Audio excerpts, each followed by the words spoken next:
Un'importante giornata che segna la sigla di un protocollo per un tema di grande rilevanza.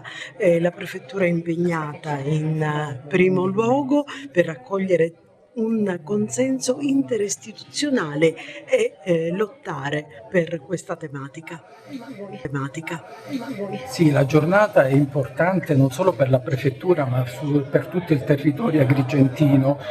Io con questo voglio dire che il documento che andiamo a siglare oggi, con tutte le componenti che sono interessate al fenomeno della violenza di genere, è un documento che sicuramente assume una rilevanza strategica perché mette a fattor comune già tutte le esperienze consolidate sul territorio. Io l'ho voluto sottoscrivere perché la prefettura ha sempre assunto un ruolo di coordinamento anche su queste tematiche, quindi volevo che ci fosse un documento ufficiale che ci consentisse poi, nell'ambito dei tavoli tecnici, di poter arricchire ancora di più questo protocollo e quindi diventare sempre più operativi e concreti nel territorio. Agrigento non ha bisogno sicuramente di questo protocollo, ma ha necessità, ecco, che ci sia un coordinamento e che ci sia soprattutto, ecco, una fortissima sensibilizzazione sul fenomeno. Il protocollo infatti mira principalmente, ecco, a una campagna di informazione, di sensibilizzazione, ma soprattutto attraverso anche l'ufficio scolastico territoriale, fare sì che già sin dai giovani si assuma, ecco, questa consapevolezza del rispetto della persona.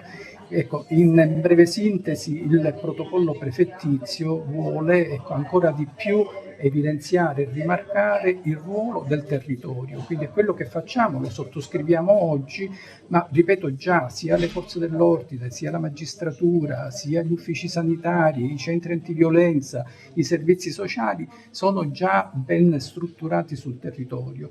Noi vogliamo, ecco, assumere questo ruolo, coordinare in maniera concreta, fattuale e fare sì che il protocollo diventi, attraverso il tavolo tecnico, operativo anche a livello mensile e se non addirittura giornaliero. Io nel protocollo ho voluto anche inserire non solo il tavolo tecnico ma anche la conferenza provinciale permanente che, come sapete, converge qui in prefettura, è coordinato dal sottoscritto e riguarda anche un ampliamento delle competenze anche ad altri uffici territoriali, quindi non solo quelli strettamente deputati alla governance del fenomeno, ma anche un ampliamento a tanti altri enti pubblici. Quindi questa è la finalità della sottoscrizione dell'odierno documento.